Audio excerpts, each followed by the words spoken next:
Lakshadweep versus Maldives मामले में PM Modi और भारत के खिलाफ मालदीव के मंत्रियों का अपमानजनक टिप्पणी करना मालदीव सरकार पर भारी पड़ गया है। इस मामले में ट्वीट करने वाले मंत्रियों को तो हटाया ही गया, लेकिन अब ऐसा लग रहा है कि मालदीव की पूरी सरकार ही गिरने वाली है।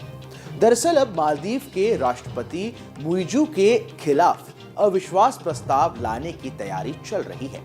क्या है ये पूरा मामला, आइए इस वीडियो में जानते हैं। मेरा नाम है कुंवर शर्मा और आप देख रहे हैं न्यूज नेशन का डिजिटल प्लेटफॉर्म। पीएम के लक्षद्वीप दौरे की तस्वीरों के वायरल होते ही सोशल मीडिया पर लक्षद्वीप वर्सेस मालदीव की बहस छिड़ गई। इसी बहस के चलते मालदीव के कुछ नेताओं ने भारत और पीएम मोदी पर कुछ आपत्तिजनक ट्वीट कर डाले, लेकिन ये ट्वीट करना उनको कितना भारी पड़ सकता है, इस बात का उन्हें एहसास नहीं था।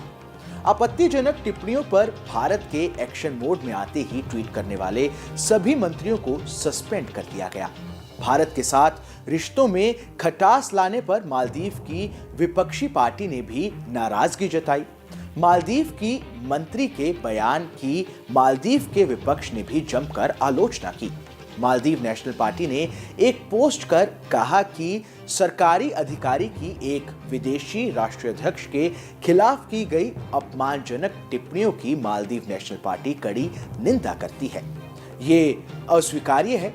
हम सरकार से इसमें शामिल लोगों के खिलाफ आवश्यक कार्रवाई करने का आग्रह करते हैं और विपक्ष की इसी नाराजगी के चलते अब राष्ट्रपति मुइजू के खिलाफ अविश्वास प्रस्ताव लाने की तैयारी चल रही है।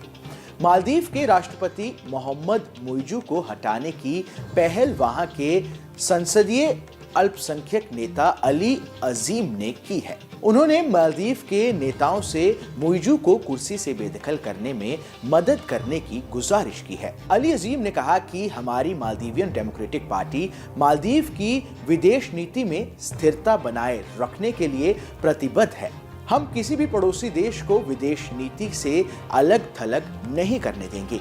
उन्होंने अपनी पार्टी के शीर्ष नेताओं से पूछा कि क्या ये राष्ट्रपति मुइजू के खिलाफ अविश्वास प्रस्ताव लाने के लिए तैयार हैं। इतना ही नहीं, भारतीय प्रधानमंत्री पर बयानबाजी के बाद मालदीव के पूर्व उपराष्ट्रपति अहमद अदीब का भी बयान सामने आया है। उन्होंने मालदीव की सरकार से कहा कि उन्हें भारत से माफी मांगनी चाहिए। अदीब ने कहा कि राष्ट्रपति मुइजू को पीएम मोदी के पास जाकर इस राजनयिक संकट को सुलझाना चाहिए। उन्होंने आगे कहा कि भारतीय नेताओं के खिलाफ अपमानजनक टिप्पणी स्वीकार करने लायक नहीं है।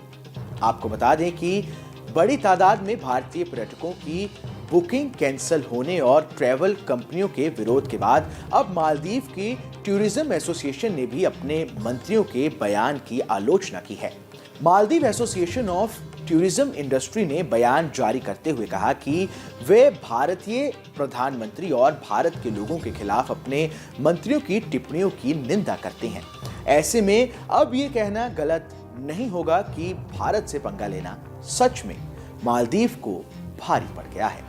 इस खबर में बस इतना ही। ये खबर आपको कैसी लगी हमें कमेंट कर जरूर बताएं।